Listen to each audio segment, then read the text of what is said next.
his work is more, for me, an expression of his work ethic and the passion that drove him to be covering one of the world's most risky stories at a time when he himself had overcome cancer, and people question, he's got 3 Pulitzer Prizes, he's associate editor at the Washington Post. He doesn't need to be covering the story. He doesn't need to take these kinds of risks. And those are people who didn't know Michel du Cille.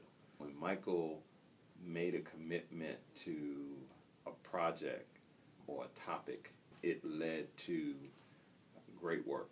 If it wasn't his work, he was in the place of advocating and organizing for other people.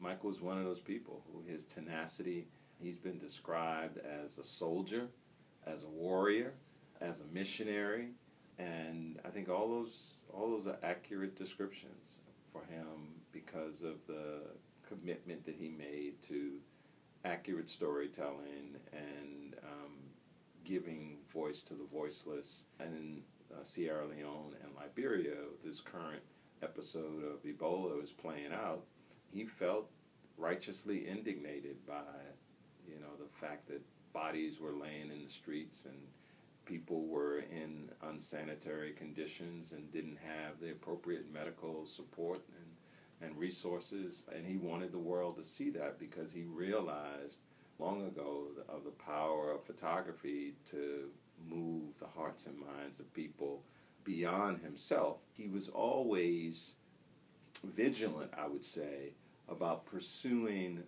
a wider spectrum of the experience. And so he, as a great photojournalist and a visual thinker, he was always looking for light and angles that portrayed, somber experiences in a beautiful way. And so you can do that through the photojournalism or through the aesthetic of photography, and you also do that by relationships. The pictures that in this current edit that are so powerful for me, equally powerful, that is, to the photographs where people are dying and they're traumatic in their expression and experience. But also, he had in those same neighborhoods, he was able to capture wonderful juxtapositions that show the celebratory, the elation of life, the people who still had joy and hope even in the midst of the sadness and sorrow. And everybody can't do that, and few people could do it at the level that Michel du Cille consistently did it. Michel's work always had expressions. He understood the power of human expression and his angles, the places that he would put himself in, the camera angles and perspective, always evoked major emotion, and he was a master of light.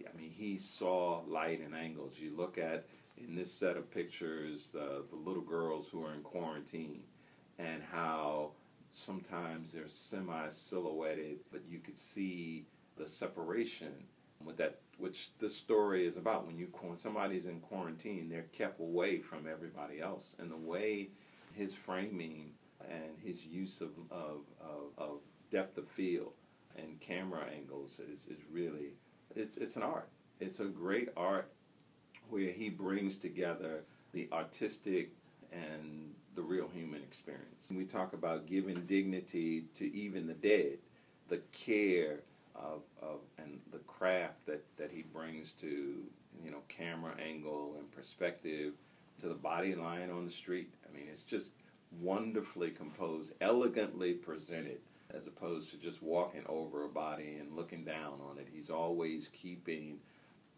that foreground to background, or the zones, or what we talk about in photography as layers. The layers of the composition are always filled with surprise and energy that either comes from the lighting, again, the aesthetic and the angle, or the emotion and expression of the individuals in the frame. I had a long conversation this weekend with his brother, one of his brothers, Oliver, about Michel's legacy being one as a warrior of truth-telling.